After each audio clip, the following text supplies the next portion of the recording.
Hello and welcome to the latest episode of the Melbourne Athletic Development Podcast. Today, we're lucky enough to be joined again by Sam Toll, ad physio, elite distance runner, resident shoe expert. Sam, thank you so much for joining us today. No worries, John. Good to be here again. We discussed in preparation, obviously, for the Melbourne Marathon, that we would discuss what it's like actually to prepare for a marathon. And particularly because you actually have just done your first marathon and you're obviously in your preparation for your future marathons. And we thought it'd be a good idea to get some understanding of what it was like, one for you, but also for the people that are going to be doing, say, the Melbourne Marathon in a few weeks, what that experience is actually going to be like, and maybe some ideas on things that they need to be aware of, because I think we have in our head sometimes how it's going to pan out. And then often it doesn't necessarily pan out exactly like that. So the first thing that I'll ask you is, one, how did your marathon go? Well, I guess very much in response to what you just said, there being some things that don't necessarily always go to plan. I definitely had some big, I guess, drawbacks to things that happened both in the lead in the last couple of weeks, but also, I guess, during the marathon itself, but I had a lot of positives that came out of the event as well. So you did your first marathon, it was July. It was the Gold Coast Marathon at the start of July. Yeah, so a lot of our listeners, probably have either done it or are involved in the running, know what the Gold Coast Marathon is. It's typically usually a pretty big target event for most Australians because it tends to be quite fast. Yeah, it's a relatively fast marathon. It's like not really got very many hills through it, but the other thing is it's probably the highest level of marathon in Australia as well. So it's a gold label event, which attracts a lot of the elite athletes as well as just the actual everyday runner as well. So it's a really cool event to be a part of, and anyone who kind of wants to do a marathon in the middle of next year, it's a great event to be a part of. Yeah, that's a shout out to the Gold Coast Marathon organisers. Sam's got your ticket of approval. Yeah, it's a lot of fun to be up there for that sort of weekend. But I think one thing it probably made me realize is there's not necessarily such a thing as an easy marathon as well. Like the idea of being flat and fast, yeah, that's true, but you still have to run the 42Ks. So yes, it's there's no easy one for sure. I guess you got Melbourne coming up soon, which is a little bit hillier, but it's still perfectly capable of running a fast one there as well. Okay, so tell us how your marathon went, and tell us about a few of those things you mentioned that in the lead up maybe didn't go how you wanted, and on the day, what did that mean, and what did it actually pan out to? Well, it's quite funny. During every build, I think you're expecting a couple of hiccups to come in. If you're expecting a perfect 20 weeks leading into a marathon, it's probably unlikely, isn't it? Yeah, I think you're being a bit naive. There were a couple of things that popped up that derailed me for short periods. I got sick for a week and a half. I had a little. How much do you think that affected you? So I got sick twice technically. I'll get to the one that I think derailed me quite a lot, but there was one in the sort of maybe 6 weeks out that meant I maybe didn't get a couple of my bigger weeks of training in. Yep. But overall that was kind of relatively manageable. I don't think that one necessarily affected me too much. I probably missed one big session that I would have done. Apart from that, everything else was pretty much on track. Yep. And so I kind of went through all of that, and I think it was one of those moments for me leading into Gold Coast where there was a decision I had to make about maybe what was best for my marathon and what was I think best for something that I really wanted to do and good for, I guess, career and good for my general development as a runner. And what was that? The opportunity to go overseas and spend 3 weeks in Switzerland. Yes. Okay. So tell people about that, because you went to Switzerland and did essentially a preparation of some altitude training at St. Moritz. What was that like in itself? St. Moritz has got to be one of the best places I've ever trained. It sort of is one of the meccas of distance running, isn't it? People descend from all over the world to St. Moritz over the sort of European summer, and a lot of people prepare there. There's a reason people do it. It's the scenery is stunning, but it's not just this what you're looking at. It's the way that it's set up as well. So St. Moritz it's an area in the south of Switzerland. It's kind of near the Italian border. It's at about, I think, 1,750 meters of altitude, which is a bit of a sweet spot, really. I think when you start looking at above 2,000, it can quite heavily impact the ability to put out good paces in training. But it's still very much high enough to get that sort of altitude benefit. The other thing they've got there is it's like got its own supermarkets, it's got its own track, it's got, recovery facilities as well, and a pool and all this sort of stuff. And then a variety of running routes as well. So you can kind of stick to the lakes that run through the area that are all very flat, as well as going up into the hills that have got, some more challenging terrains. And so from a distance running perspective, it pretty much suits anyone from 8 to 1500 up to the marathon distance because of that variety. So I think that's why it becomes this sort of mecca for people coming in. The biggest drawback is, of course, the fact that it's Switzerland and it's kind of expensive. You said it was one of those things of you don't know whether it was the best thing for the preparation. Why would that be? Because it seems like for most people, going and doing a prep where they have some altitude in it is a good thing.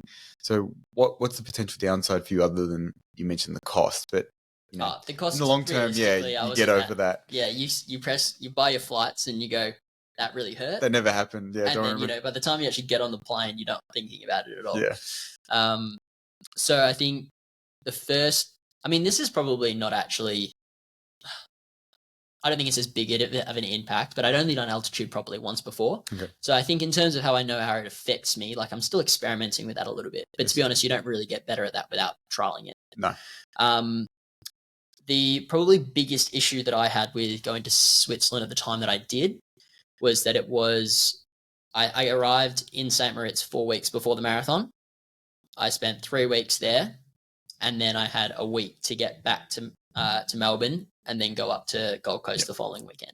So it was probably more the travel was one of the bigger things for me that maybe made it less of a beneficial thing. I think if I'd been running a European marathon, like maybe a week after, you would have been fine. I would have probably been a lot better. Well, that's a big thing, isn't it, with travel fatigue? But it's interesting because you hear that a lot of athletes will actually fly in quite close to a marathon.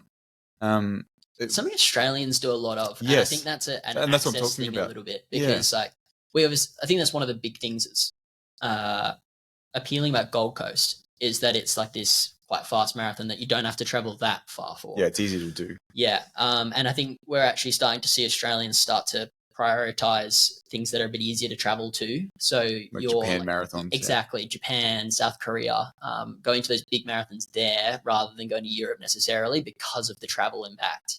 Same with the States as well. Less people are going to the States unless it's maybe for a major or something like that as well. And that's just a time zone, getting over that jet lag and the way that impacts your body generally. So that definitely impacts things. And for me, unfortunately, when I came back, I thought I was going okay, like a little bit of jet lag, but not too bad. And then on the Tuesday, I started coming down with a bit of a cold. One of the inevitabilities, I think, of air travel is like, yes. I wore an N95 mask for the entirety of like my flight. So that's you may as well have just had the mask off, man. You should have been licking the seats. Yeah, exactly. If you're going to get sick, you may as well have just enjoyed yourself. It's like 20 hours spent with that mask on, taking it off literally for like 10-minute periods while I ate food. And then, still pulling up with what was realistically quite a mild cold. Like, I think it was the sort of thing I might not even have gotten sick from had I not been affected by jet lag and that sort of time difference as well. But it derailed me for about 2 days in Melbourne. I had one of the worst nights sleep of my life. And do you think there was anything to do with you being stressed about it? 100% as well. Like, I think all those things sort of come together. Like, I've trained for this event. I decided I was going to do Gold Coast in like November of the year before. I'd spent this period building up to be able to do the training that I wanted to do. I then did the training. I then had gone away. I'd done this because the thing is, the St. Moritz block actually went really, really well. Okay, that's good. That's positive. Yeah. I trained. I was stoked with the sessions I was putting out. Like, I remember there was this one run I did around there's this airport just kind of outside St. Moritz, and it's where a lot of like the race walkers go and do their big sessions and stuff like that. And it's like a 6K loop, I think, roughly around it. And you're still at 1,700 meters of altitude there. And I did a 35K run around there with like some big like intervals of up to about 5K within it. And I remember I started the session like relatively conservative. I was like, oh, I'm at altitude. I'll adjust the paces slightly to make sure I get through everything. And about halfway through, I was like, I feel awesome. Like, Good. Like I'm about 2 weeks into my time there at this point, and I was like, I feel incredible. Like this is great, and I had to keep the reins on a little bit. And I think I finished that session, and I was just like, I'm in good shape here. Like, and all that stuff that had happened, like I mentioned before, that initial like little blip of sickness before I went away. I wasn't even thinking about that anymore. I was like, nah, I'm ready for this. Like, all I need to do is get this taper right now. Which we'll talk about this a bit later on, I think. But like one of the biggest things I think I've learned is that like you've got to get the taper right, because that lead into the actual event, like give yourself every opportunity to not get sick. Give yourself every opportunity to feel well recovered, and don't chase training in the last 2 weeks, because it's not going to do anything for you. But yeah, I think I was in awesome shape, and I remember that, I think it was that Tuesday night leading into the Wednesday, and I'd woken up at like midnight, just like sneezing, and I couldn't sleep again until about 7 a.m. And I remember just spending like a good 2 hours just thinking like, am I going to race? Like, I don't even know if I don't know if I'm actually going to be able to anymore. And all of this stuff, I was like, why did you fly? Like, you should have just like only gone up for a couple of weeks, and all this sort of stuff that's coming through your head. And, I don't know. I look back on it now and I'm like, oh, it's bad luck. It happens. Like, and I guess the cruelty of the marathon is that like you can't just, it's not like a 1500 where you can go, oh, I was sick last week. It's right, I'll do one in a week's time. It's like you've booked accommodation. The events aren't that frequent. But it is a factor that probably most people, and now these days people do sign up for runs, but when it's something that you've really invested the time into, like some people would be aware, but obviously like at the Olympics, I get a call from Mia the morning of her race, and she's like, these stupid cardboard beds, I've actually destroyed my neck. Like, I've got really bad running. I can't turn my head. And I'm like, oh my God. Like, you're meant to be running the Olympics today and you've just broken your neck, basically. It's a really interesting thing, I think, for people to understand that, like, how many things can derail you when you've actually only got one opportunity to pull it off, or you've done all your preparation for something that you've really been aiming for, and then that's the day, and you're like, okay, like small things can derail this really quickly. Yeah. Like I said, you're sitting next to someone who's sneezing and you're like, I'm all right, I got my mask on, but maybe you're not. And, you do end up getting sick or a bit run down or whatever it is. It really does have an effect. Yeah, for sure. Like, I mean, the Olympics is like another thing entirely. I know, but I'm saying like those things can happen literally on the day. It's being invested in something like so much. And I think a lot of people probably feel this way about like their upcoming marathons. Everyone's goals are different, and it's like, well, it's your marathon. Whether you're aiming to, run 4 hours, or you're aiming to run 2:20, or whatever you're trying to do, like you're there to do the best you can do, and you obviously need to, maximize on your own, preparation. And that's why I wanted to ask you about some of these things, because I feel like the messages you can pass on are kind of approachable for anyone who's preparing for a marathon.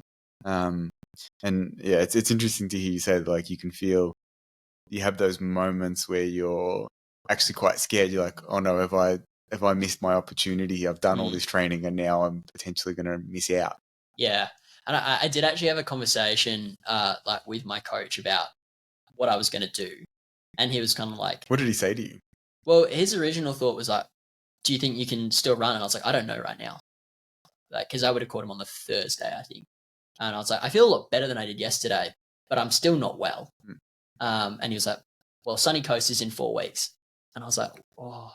Yeah, I wasn't aiming for Sunny Coast. Well, it's also, then life stuff comes into it as well. It's like, I'd have to then get accommodation to go to the Sunshine Coast, get flights. Like, I'd already had this trip planned where I was going to go up with a group of people as well. And I was like, I'm not sure whether or not that was actually like a move that I wanted to do, and whether I wanted to just committed to that idea. Yeah. Yeah. And I think it's actually very powerful having that singular goal, and suddenly that goal being shifted somewhere else. It was like, I don't want that. Yeah. Like, I don't want to go to the sunny coast and do this random marathon. Like I want to actually do the one that I planned on doing.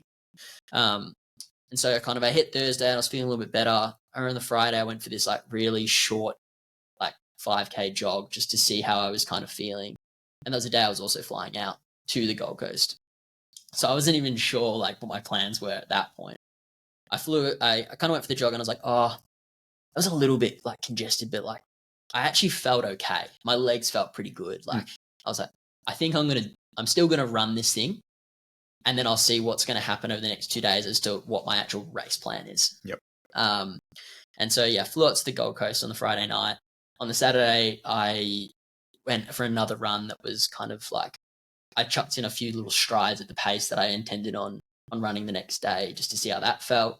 And I was like, oh, I might back off what the starting pace that I kind of want a little bit, but I'm going to do this. Like I'm going to run. Can I ask, actually, it's something that I do not know anything about. What's the warm up for a marathon?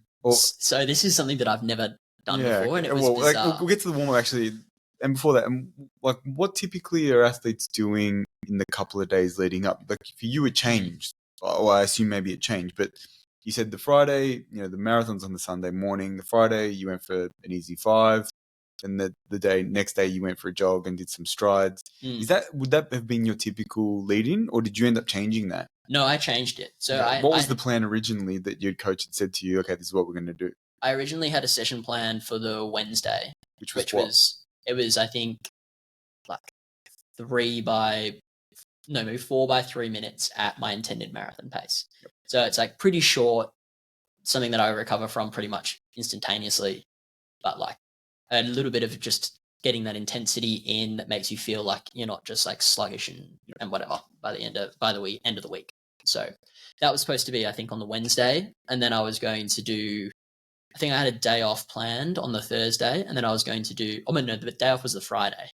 And then I was supposed to have an easy jog of, like 30 minutes or something on the Thursday. And again, on the Saturday, I think 25-minute jog. Like I wasn't going to do very much training at all that week anyway. But it was, going to be a little bit. All right, let's go back to the event itself. You get to Saturday night, you've done, some strides, you've done a bit of a jog. What's the decision at that point? You're like, okay, I'm in?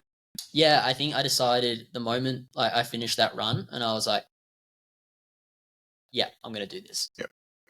It doesn't matter what it is, but I'm going to become a marathoner tomorrow. I'm going to have done one. I'm going to step on the line, yeah. Yeah, I don't really care what it, and at that point, it was actually a little bit freeing in that I'd had this like goal that had been almost shifted for me by other people's expectations at certain points in time as well. Like, in what sense? Yeah. Oh, well, so when I first decided I wanted to do one, I kind of went in with the mentality of like, I just want to get one on the board that like I can be like proud of, but it's not my goal time for the marathon. Yeah. Like, cause I think you hear a lot about people like respecting the marathon distance, understanding that you have to learn the race because it's different to other distance races in the way that it grinds you down and it's a patience game a little bit more. And so I was thinking about that and I was like, I want to just get one on the board. I want to run. I think the initial time that I thought about was about 2:25. And I was like, let's get that on there and see what happens. And then as I was like getting into training, I remember having conversations with my coach, having conversations with other people, and they were like, oh, like, surely you're going for under 2:20. And I was like, am I going for under 2:20? Like that wasn't a decision that I had necessarily made, but it kind of became because other people who were at a similar level to me that I trained with for a little while, or even people I was running faster than over shorter distances, I was running maybe a minute faster than in the half marathon, were aiming for faster times for their marathon than I was. And so that kind of shifted my mentality. And suddenly in my head, I was aiming for 2:20. Okay. And I ended up doing a lot of training at around that sort of pace. Like that session I mentioned in St. Moritz, I think at that point I was like, yeah, I'm going to run 2:20. But that kind of had changed. And then suddenly on the race day, it was kind of like, oh, you know what? All of these expectations that have kind of like that goalpost slowly shifting to get faster and faster and faster. I was like, I don't actually care about that anymore. Like, I just want to go out and run a race that's like, that I can be proud of for tomorrow based on like what's happened over the previous week. So yeah, come Saturday night, I was thinking like, I gone to the technical meeting for the elite field as well, that on the Saturday afternoon, and I talked to a bunch of the pacemakers as well that were there, and there was going to be a pace group for the lead women that was going out. They said they were going to go out at 2:24 pace, and then there was another pacemaker who said he was going to go out at about 2:22, who was leading one of the Japanese guys who was coming over. So I was like, oh, that's probably two groups that I could potentially go with there. And I had another friend who'd gone up who was committed to that 2:22 group, and I was like, I'm going to go with him, like, because I know him. I know he's a smart racer. He's not going to push things. Yeah, he's not going to be silly. So I was like, I'll follow him. And there was a group, I think, of about like 6 people who decided to go with that pacemaker. Well, let me ask you the question then, because obviously you went through that process. What is the process for someone who is, say, picking out a time with how they make that decision? Not obviously I'm sure their training has probably dictated what that is, but how do they then make the decision about which group to go in? Because as you said, sometimes you might be a little bit in between. You know, say if your target time's 3:30 and there's a 3:25 group and a 3:35 group, which group are you going in? What should, and what kind of decisions are you making with that? Yeah. Like if you're in between, for instance, are there sort of key criteria that you should use of saying, no, you're probably best to go with the fast one, or maybe start at the slower one, and you should, what's that process like? Well, I would say race day lesson number 1 for me is... Lesson number 1, I've been doing my tips of the week. So Sam's lesson number 1.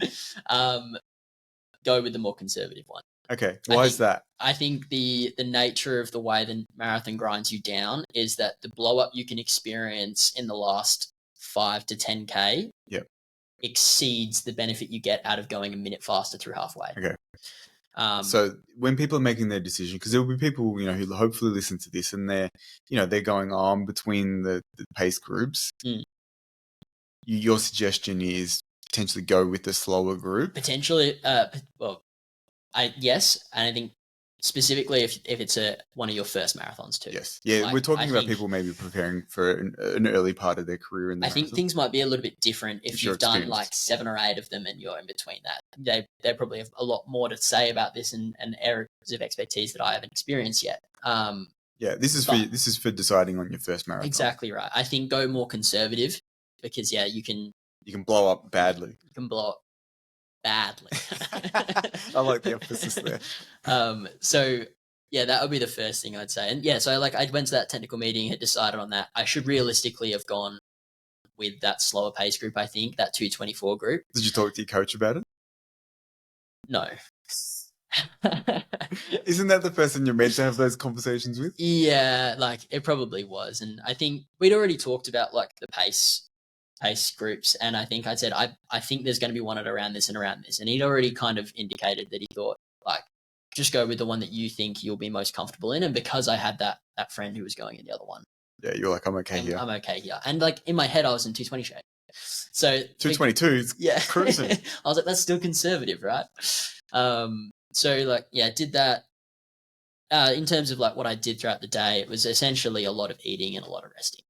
Like on the Saturday, Saturday. Yeah. So I think, to be honest, that actually extends probably from Thursday, Friday, Saturday. Well, talk people through that because I'll get to what was your warm up, but what's the eating? What's the process there, and what recommendations do you have for people about the eating in the lead up?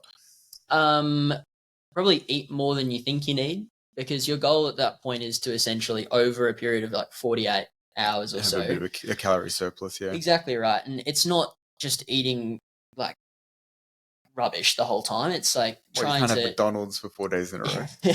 Well, was it Usain Bolt ate chicken nuggets before he did his things, and the whole thing? Sprinter.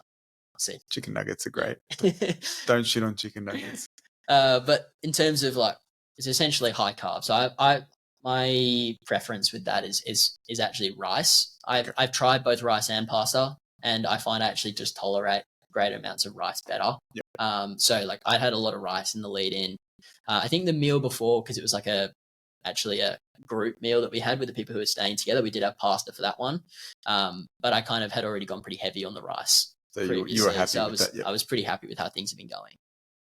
And then essentially, just eating plenty of that. I also made sure lots of fluid as well. So plenty of water, a couple of electrolyte drinks on the day before as well, just to put yourself in the best place so that the next morning, if you maybe can't get as much food down as you want, or if you miss a gel or whatever it is, I think that's a really key thing to say of like, and it's a message I think for people first timers, I think the stress, and you can explain this, but the stress of actually setting up for the days, a lot of people may think that they need to do a lot of that on the day. And I think the advice would definitely be is like, don't get too worried about that. As long as you've been in that calorie surplus and hydrating really well in the days leading up. If you can't get a lot of food down, because obviously maybe it's an early start time or you're not someone who eats a lot before a race, don't panic, because your body's still actually holding a lot of that hydration and also the nutrition from the 3 or 4 days leading in. Yeah, absolutely. If you've prepared yourself well, like I would actually say the majority of people probably have a terrible night's sleep the day before. Yeah. And so don't be surprised with that. And typically even, on my end from coaching sprinters, we had a lot of issues with that, even people having bad sleep just because of, jet lag and stuff like that. And it really didn't affect performance. In fact, we had people running, personal bests off, basically a couple of hours sleep. Yeah. It's like prioritize your sleep and your nutrition and your hydration in those like 3 days leading in. And if you tick all of that off well, on the day you could get away with a really poor night's sleep. Eat something before you run, but like it doesn't necessarily have to be that much if you've done the rest of it really well. Yeah. What did you eat on the morning of? I had 2 pieces of white toast with honey and banana. So stuff that's pretty easily digestible. Exactly right. And you didn't have steak for breakfast? Yeah, just pure protein. Yeah, that with some chips and a McFlurry as well. That would have gone down well. Yeah. No, I had a pretty standard breakfast. I've like, again, even though this is my first marathon, I've had a lot of races that have been early in the morning, and I know that works well for me, and I don't feel full off that. I think that's something to practice too, because it's something that a lot of people I think don't necessarily think about too much, but I think for longer races it's really important that you have practiced eating what you're going to eat. A lot of people say, I practiced eating. Okay, but did you practice eating what you actually plan on having on that day? Yeah. Because that might be different. If you normally eat toast and then all of a sudden you decide you can have Wheat Bix, it's a different thing. So make sure that you've been eating, toast the whole time and it's not really a change for you. Yeah, that's right. It's quite funny. Like when I was in St. Moritz, there was one day where like I knew everyone else was training at like 10 o'clock, but my session was completely different to that anyway. And I was like, no, you know what? This is like my last big marathon session. It's the one I was talking about at the airport. And I was like, no, I'm going to practice this as I would. I was already kind of a little bit jet lagged and just recovered really from it, but I was still waking up pretty early because I tried to maintain that. And so I woke up at like 6, had breakfast, and I was out the door at 7. And it wasn't crazy early, but it was as early as I kind of needed to do things. And it still felt like it got me into a routine of I woke up, I ate, and I went. I didn't, sit on my phone for an hour or like. And it's important to practice that because I think the time of the day can be a really big factor. I have this discussion a lot with athletes of, especially for the track stuff, the events are often much later than what you would normally train. So it's a bit weird because, there's often sometimes competitions we have where it's like, you're racing nearly at 10 o'clock at night. And if you've been going to bed at 10 o'clock at night, you're ready to shut down, not to race. Yeah, yeah. And I think it's the same thing. If you normally wake up, you're someone who wakes up at 8 o'clock in the morning, not that that's super late or anything, but your race starts at 7. You're supposed to be an hour into your marathon. Yeah. Your race starts at 7 and you normally get up at 8. Like, you need to practice that as well. Yeah. So that was like an active decision, and the sort of thing that I would encourage lots of people to do is get yourself ready to what it feels like to be up at that time and to be doing things at that time as well. And that's something that, like, I'm sure a lot of people are aware of that and they're doing that, but there's still a couple of weeks until I'm expecting this episode's going to be out a couple of weeks before the marathon. You can actually start to practice that in the lead and spend the next couple of weeks actually getting up at the time you're going to be up, and as you said, do things that you would normally be if you're going for your run. Well, okay, I'm up, I've eaten, I'm going to go and run. I'm going to do the session I'm supposed to be doing and what I'm going to eat. I'm going to practice that and I'm going to be out the door, as you said, at 6:30 or whatever it is. Yeah. And do that at least a couple of times. Yeah, exactly right. So that was, I think that's a really key thing for people to do to feel comfortable on the day as well. What time was your start time? I can't remember if it was 6 or 7. I think it might have been 6 actually. 6 a.m. It was quite early. Yeah. So what time are you up? I think I woke up at 4. Yeah. And did you practice that in the lead-in? Not 4. I think I had a few, because we did a lot of training sessions starting at 7 o'clock, and we had to be down at kind of Albert Park, which for me takes about like 30 to 45 minutes to get down to. So I was kind of waking up at 5:30 for a lot of those ones. It's definitely different. I think the other thing with Gold Coast as well is that like conditions compared to Melbourne were very different realistically as well. So, if you're doing a session at 7 o'clock in the morning in Albert Park in June, it's very different. It's very different to being in Gold Coast at that same time of day. So I think we had a bit of a trade-off there where we didn't want it to be so cold as well. But then as well, I had St. Moritz that kind of played in with that. So it was a bit scattered from that perspective. But I think it's something to be aware of, because if you never ever get up at 4:30 and you're going to be, if you normally go to bed at 4:30 and you're getting up at 4:30 for the race, it's a very different proposition. It's actually conversations I've had with a couple of people I help with their programming. Is like, some of them love to get out on their like Saturday mornings and do their long runs at like 11 o'clock. And they were complaining about the fact that they were going to have to do it at 7 o'clock for what was the one in Run Melbourne in July. Yes. And I remember just being like, just practice it. Yeah. Like, get up earlier. Like, you can't do all of your runs in the afternoon and then expect to perform at your best first thing in the morning. Yeah. Like, you actually have to practice it. It is an interesting thing. And it might not actually fit with some people. Some people's rhythms are different. Some people are morning people. Some people are night people. So it's a really interesting thing. But you can't control it on race day. So, like, you're going to have to do it at some point. You're better off having practiced it at least a few times. And then it also gets you thinking about your nutrition and things like that first thing in the morning. Because it's one thing to say, I just get up and have breakfast at 6 a.m. But if you wake up and you're like, I'm not hungry, so what are you going to do then? Are you going to make yourself feel ill by taking in food that you don't want? Or are you going to have practiced that and know what you can tolerate because you've done it like 4 times beforehand? Yes. Yeah. Nutrition practice waking up, and that way, you can kind of be ready for the actual day. And also, you won't feel so mentally derailed when things go wrong as well, because things will go wrong. You'll sleep like terribly.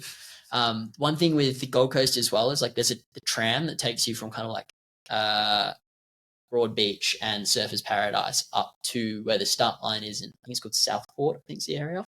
And that tram, like if you didn't get on like prior to Broad Beach, you couldn't get on it. It was just full of people. And so there were people like panicking like, I need to be on this train, running to get to the start line. And for a lot of people, the marathon's 42K. They're not doing like a proper warm-up or anything. It's literally like that's the most distance that they'll ever cover, and they need to get it done that day. And they're doing like a 3K jog to get to the start line. And I think things like that, if you've practiced and you know what those sorts of like, it's harder with an event like that because you kind of don't know it until you've done it. Yes. But being calm in those situations, because you'd be like, all right, it's okay. I've woken up plenty of time. I've gone and I know everything else is kind of, all my other ducks are in a row. So it doesn't matter if that one's run off. Like, I'll be okay. In terms of, you mentioned the warm up there. So take us through your warm up. What was your warm up? You're up at 4. Yeah. You eat. Yep.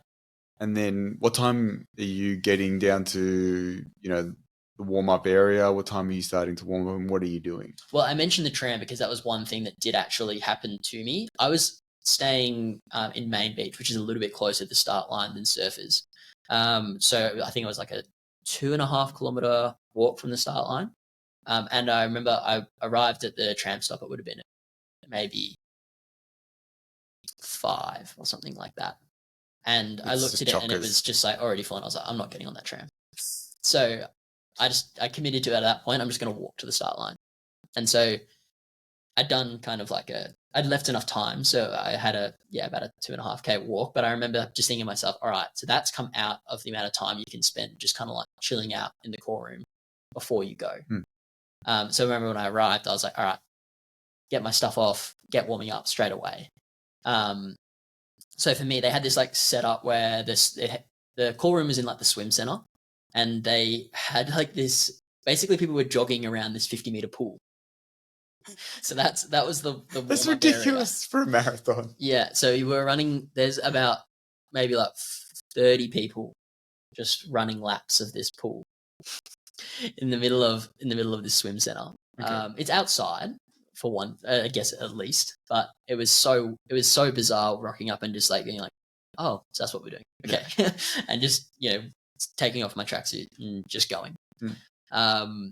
So I did, I think maybe 7 minutes of jogging around there with all of my stuff on, so that I actually felt warm. Yeah. Because I feel like that was my priority. It was just like getting my muscles warm. I didn't need to do the sort of length of warm up that I would typically do. Get tissue temperature high. Yeah. Exactly right. And then I prioritized doing like my drills and things that would actually make me feel like I was a bit bouncier and switched on. So that was kind of the way I did it. And then one thing that I didn't realize was that the actual start line was about like 600 meters from the swim center. From the swim center, because I've been that little bit behind them where I thought I was going to be, and I hadn't counted this in. I was one of the last people to kind of like leave, and suddenly I looked down and I was like, the race starts in 10 minutes, and I can't see the start line. And there was just like this sea of people as well, because all of the other marathoners have already like started lining up now in their various waves, and I can't actually see where the start line is. Oh God! And I was like, and there were other people with me still. Like I knew that I wasn't alone, and I would make it, but I was like, I don't know where I need to get to. And I remember doing some of my strides, and I was like extending them out a little bit to. Usually I do it for probably like 60 to 80 meters. And I think a few of them were like all at 100 to 120. Because I was trying to get a little bit further down towards the start line. Exactly right. And I eventually arrived, and I actually had loads of time. But I think it was a really weird warm up, because it felt like simultaneously like really short, but that I was always short on time as well, and a little bit frenetic. I think that's something that's a really key thing for you for preparing for your first sort of major race like a marathon. Allow time. Like I think it's a big one that I notice even with my athletes. I am real stickler for punctuality. And it's not because I just like being a pain in the ass, which I do like being a pain in the ass, but it's not the only reason. It's because when you have these major events, this is what happens. And things go wrong, and you're not used to where you got to be. You haven't maybe been to this, as you said, this call room before. You haven't been to this event. And you actually need to make sure that you've got a little bit of buffer. So, one thing that I would say to people preparing for their first sort of major race like a marathon is actually allow buffer times. We always, even in, say, it sounds really silly, but in the warm-ups, we always buffer in time to go to the toilet. Because the last thing you want to be doing is thinking, I don't have time to go to the toilet, but the race is about to start, or I've got to be in the call room, or I've got to come out of the call room and I haven't actually gone to the toilet. This is one of those things that actually made me a little bit later. That was part of the reason I was one of the last ones to go, is because I finished my warm-up and kind of like taken off my stuff, and I was like, oh, I actually need to go to the bathroom. And I knew I was going to need to go. Like, I knew that I had to go. But yeah, I kind of did that. And then when I went back out, that's why I was one of the last ones, because everyone else had already shifted whilst I was in there. And I was only in there for 2-3 minutes or something. But everyone else had left, because it was like, they just said, all right, we're all going now. And then suddenly it was a call of, all right, last call for the marathon. I was like, what? Yeah, what's going on? Where did everyone go? Yeah. And these are the things that you have to kind of buffer in. And often, genuinely, like, when we often write out a warm-up plan for people with time scale to sort of, say like, okay, start your warm-up. You need to have, these drills done by this time, the spikes on. But we often put like, okay, last runs now, call rooms here, you've got 7 minutes, and that's go to the toilet time. Yeah. And the funny thing is, if you know the venue, you tend to decide where you're going to place that and how quickly, like, or how much time you need there based on where the toilets are. Yeah, which toilet is the shortest line usually. Yeah, those are the things that you have to consider. So if you're someone who knows they're going to need to go to the toilet, like some people they don't really worry about that. But if you've done races before, you're like, okay, I'm definitely going to need to go to the toilet. Work out, and it's something that you look at for the people who haven't done the marathon before or haven't done a major event. In the information that you get, probably in your confirmation emails, they have site maps. And what you need to do is make sure that you have checked where, say, the bathrooms are. And as you said, maybe keep in mind where, an alternative is, because the most obvious bathroom is probably the one that everyone's going to go to. If it's right next to the start line, that's the one everyone's going to want to go to right before the race. Yeah. And you might get caught out stuck in a line while the gun goes. I mean, this applies to pretty much every event, not just the marathon on the 5K, day as well. 10K. But I actually recall, like, I think it was maybe 2017 or 2018, I was supposed to do the 10K at Melbourne Marathon. And I parked, like, I didn't have, like, an elite entry at that point. I kind of just had bought a normal one. I'd parked my car at the MCG in Yarra Park. And my plan was to do my warm-up, go to the car where I'd have left all my stuff, go and get my my shoes out, and then go down to the start line. And I remember finishing my warm up and being like, I desperately need to go to the bathroom. And then I went down to where the standard bathrooms were, and the line was like, there were like there were like 10 toilets or something, and there were about like 1,000 people, 1,000 people lined up. And I was just like, I'm not going to make that. So, like, I was lucky that I'd done a lot of running in that area, and so I knew where, like, another little public toilet was. So I kind of, like, ran off and did that. But I remember getting back, and I was like, that could have been a disaster. Awful. Yeah. So, yeah, regardless of your event, toilet time. Like, yeah. But these are things you don't think of. But I think for a major event particularly, like, it's something you need to be considerate of. And think about how you're traveling there as well. Like, so if you know that to get to the event on the day, you're going to catch the train into Flinders Street Station and then walk down to the start line. Use the toilets in Flinders Street. Yeah. Like, don't rely on the one that is right next to the start line, because that's the one that everyone's going to want to use. Things like that. Yeah. They're funny things. So you've done your 7 minutes. You've done your strides. You've done your drills. Yeah. All right. Take us through some of the race. So yeah, it's quite funny standing at the start line. Like Rob Di Castello does this like ridiculous speech where it's like, the marathon starts at 30K. Like, you are marathoners. People in Athens die for you. All this random stuff. It was so. At first I didn't know who like it was. Gladiators. Yeah, literally. At first I didn't know who it was, and I was like, "Shut up, mate." What's going on? And then I was like, "Oh, it's Rob Di Castello. I'll let him have this. Like, he's one of our fastest ever marathoners. We'll give it to him." And so that kind of happened.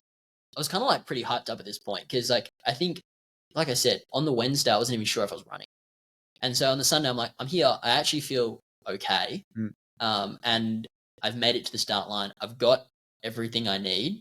Because this is another thing that's, know what your nutrition plan is of where you're going to carry things and where you're going to pick stuff up. So I had some drinks tables that I had. We'll talk about that. Water attached to, but I also had my gels in my pockets as well because I had some little backup ones.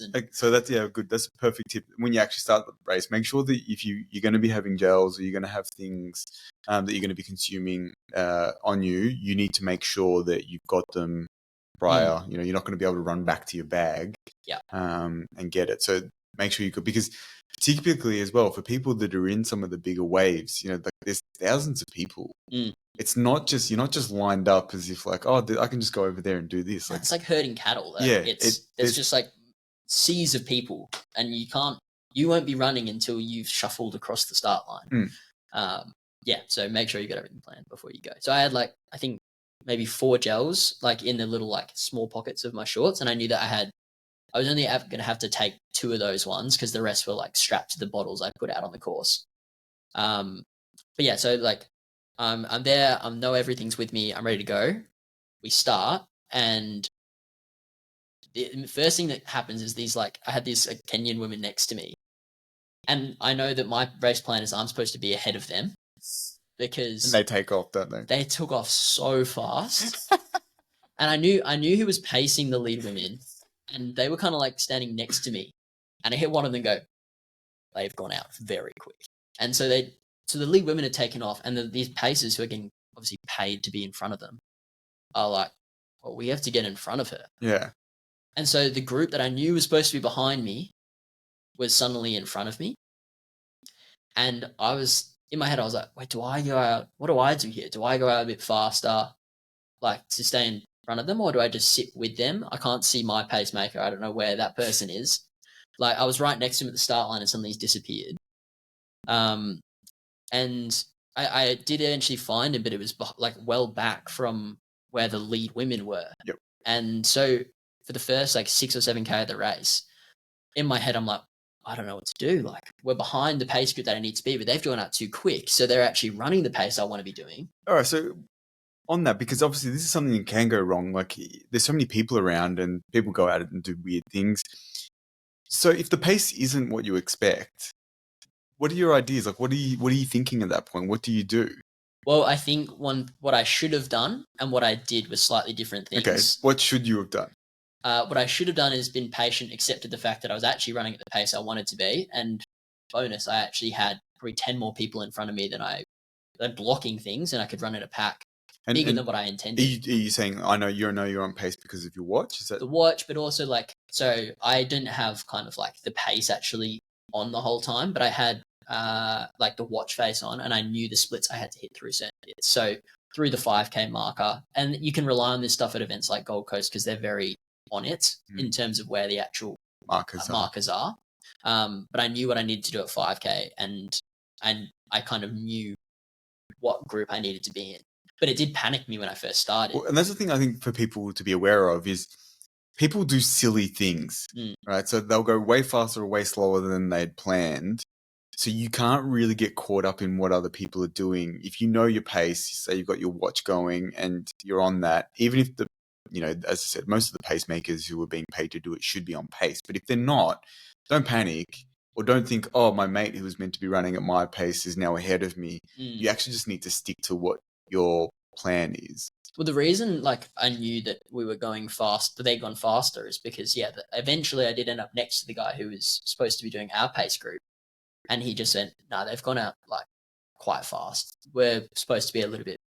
They're actually going faster than what we intend on doing." And so we've got to kind of like control ourselves through here.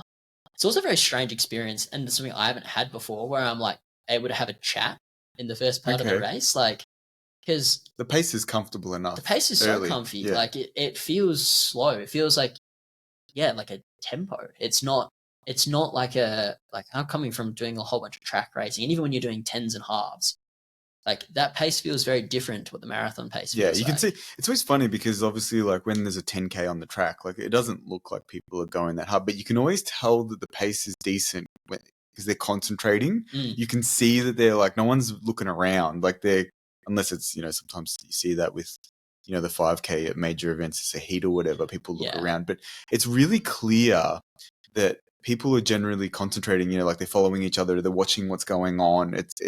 And in the marathon, it's not really like that. You can see people kind of looking around, looking at each other. I've never had my head going like that in a race before. Like, having to actually being like really well thinking about what's happening around you.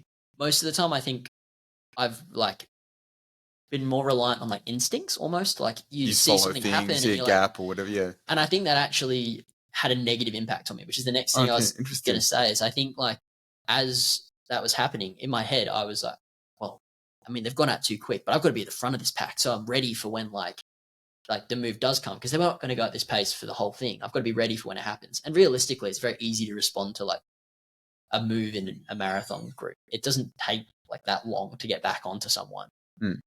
But I think I was just kind of like really impatient, and I was like waiting for it to happen.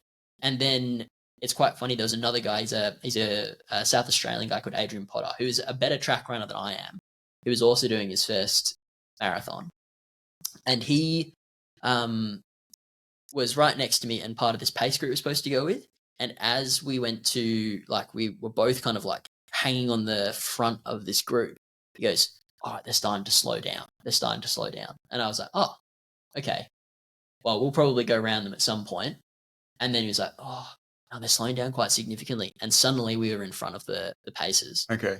And so there was this little break group of like three of us. And I remember getting out to the front, and I'm like now sitting in front of the lead women. And I was like, oh, this is where I'm supposed to be. And in my head, it's like, yeah, this is where you're supposed to be. But suddenly I'd lost the protection of about 10 people in front of me.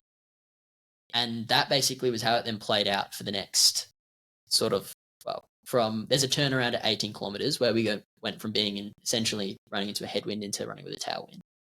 And during that period, like myself and Adrian more or less shared the lead. During that, there was a period where our pacemaker was in front of us, but the Japanese guy actually dropped off really early. Okay. And he was like, that's my pay. The guy who's paying me to be here. So I've got to go with him. Yeah. And so we were just like kind of there was another guy in the group as well, but there was like maybe 3 or 4 of us who were just kind of like sharing that lead through. And it's weird because you feel really good because it's so early in this race and you're like, this pace is comfortable. I don't mind taking a bit of the lead. And then, well, okay, is that a tip that people should be aware of? Is that if it feels comfortable, it's actually probably the right pace. yeah, I think tip number 2. Yeah. lesson 2. Lesson 2. I use tips. You do lesson. Lesson 2 that I learned is, and this is like so cliche, and so probably people have heard a lot, but like be patient. Yeah. Like, because I wasn't. Like, I think my track instincts take over when I should have realized that I wasn't racing on the track. And like, I wasn't going to miss like a move where maybe a second really, really matters. It was going to be okay if like I saw the move and, oh, think about it. Yeah, I should be there and then go because I've got the time. I had 30 kilometers left to run. Like, I had plenty of time. And so like we hit that turnaround. I remember I was like, oh, I still feel really good. So this is 18K. We're at 18K now. And I remember going through halfway and I think I just ticked over 71 minutes. And I was like, oh, sweet. We're on pace here. I'm feeling good. I'm running with the tailwind now as well. This would be great. I'd hit all of my, like, through this first part of this race as well, I'd hit all my nutrition, which another kind of thing is like take your nutrition before you need it and have a plan for that because so that's lesson number 3. Yeah. You're not gonna feel, if you feel like you need it, it's too late. Yep. You should never feel like you need it. But I'd hit all of that stuff. I'd had my gel, got it down well. I'd had my drink, got it down well. And yeah, did the turnaround at 18, was running back up towards, back down through Broadbeach. And I felt awesome. Like, I remember looking at the split that I had going through from like, I think 21 to 20, 21 and a half, because I lapped it manually at that point rather than waiting for the 5K split. And then looking at what I went through, like the 26K marker, and I was like, oh, I'm flying. I'm feeling great. And because you had the tailwind behind you, I was like, oh yeah, if we run a couple of like slightly too fast ones, it's probably okay. And then suddenly I hit 28K and I was like, I feel like I'm slowing down. And it wasn't like an aerobic thing. It wasn't like that feeling I've had at the end of races where I'm just gassed and I can't go any faster. It was just like, I think I'm getting slower. And like, I don't feel like I'm working harder, but I just feel like I'm getting slower. And I couldn't control it. And then so all of a sudden, like from 28K to 30, and this is the other slightly grim thing about Gold Coast, is that you go past the finish line at 30K and then you do the last 12Ks and out and back. So I go past and I'm like, I think I'm done. Like I can't go faster than this. Like I want to. I'm not breathing heavy, but every time I try and go faster, it feels like I'm about to trip over. And so I look down at the pace I'm doing. I'm like, oh, I'm still rolling around at about 345 to 350 pace. Like it's not crazy slow. It's slower than the 320s I was running 3Ks ago. But like this will still get me like a 225-ish. Like that's okay. Like you've been sick. Everything else has kind of happened. And then we were running up and we hit the turnaround at 36K. And I'm just like, oh, I feel like I'm done. Like my goalposts have just changed rapidly. It's just like shifted from that 222 to 225. I slowed down a little bit more. So I'm like, oh, like I'm going to run on 230. It'll be fine. And then I hit this headwind as we turn around as well.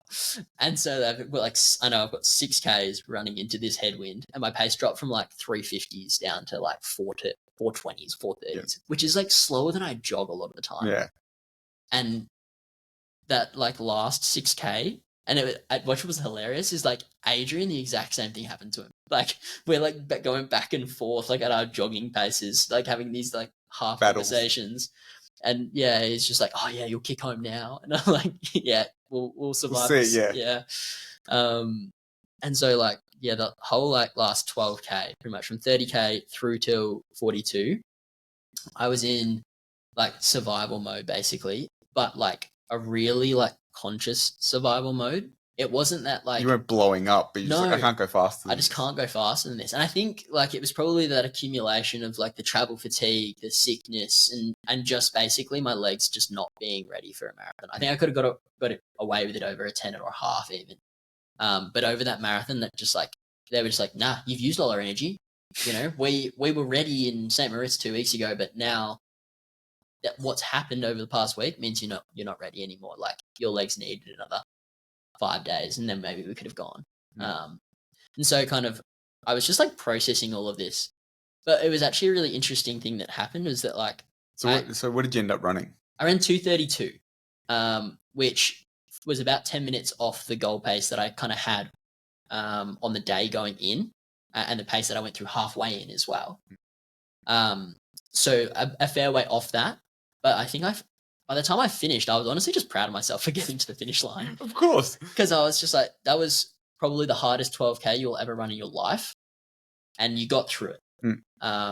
So I think I came out of it actually. All of my friends who kind of knew what I wanted to run were like walking on eggshells around me, just being like, "Oh, it's gonna be so pissed off himself. Like he didn't get there.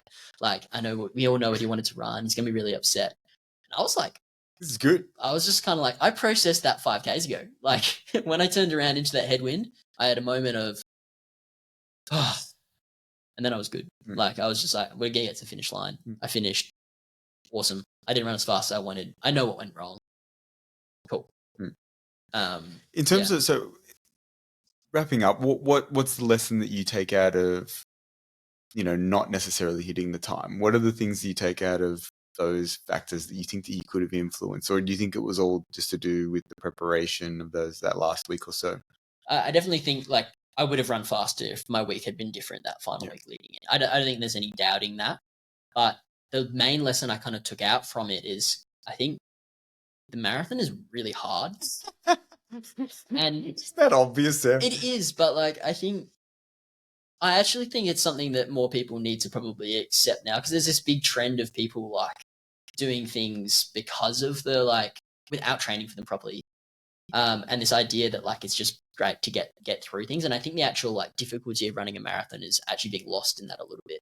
You see people who are like, oh yeah, like I saw someone recently who's doing like 4 10K runs a week, and they're like, I'll see if I can get through my marathon on this. It's like, you're not even running a marathon a week. And it's like, yeah, you might get through it, but like I feel like it kind of takes away from how hard it is even for people who've trained really, really hard for it. Well, I always, and I cop lots of criticism for this, but like I don't see that there's the same level of achievement in just completing it. I think if you set yourself a target and you really go for it, that's very different to just saying like, oh, I just plodded along and I finished it. Yeah. And I always think that people should set themselves the challenge of wanting to do it at their highest level of capability. Yeah. And that's not to say that, 4 hours might be the fastest anyone ever runs, but I don't have a huge amount of respect if that same person runs a 5-hour marathon, because it's like, well, you can run 4 hours. Why are you running 5? Yeah, I could have run a 3.5-hour marathon in training as part of just going for a run. Yeah, that's not like I agree with that. That's the challenge: is set a target that's difficult for you. Yeah, and go after it, and don't be scared to take on that challenge. Yeah, I think that going after it's really important as well. Like I have a lot more respect for someone who like wakes up early, gets their like training in before work continuously for like half a year in the build up for one of these events than someone who just decides to rock up on the day. Yeah. Because they might get the most out of themselves on the day, but they haven't actually prepared for it. They haven't actually done it. I don't think that's the process of what's impressive about doing a marathon is it's the discipline. Discipline of it, yeah. Yeah. So like the big positives I took out of it, one thing is I got through my marathon build healthy, like in terms of my actual like body. I'm stoked with that. That's cool. Yeah, that's always nice when you get through and you're like, okay, I actually I'm healthy. Yeah. And then that getting through it is in itself like the achievement, and like for me, knowing that I can put myself into a point where like I could so easily have dropped out at 30K. I was next to the like that finish line. Yeah, you could just walked off. I could have just walked off, and no one should have just popped out again. And yeah, just got on the other side and run like 2 flat or something.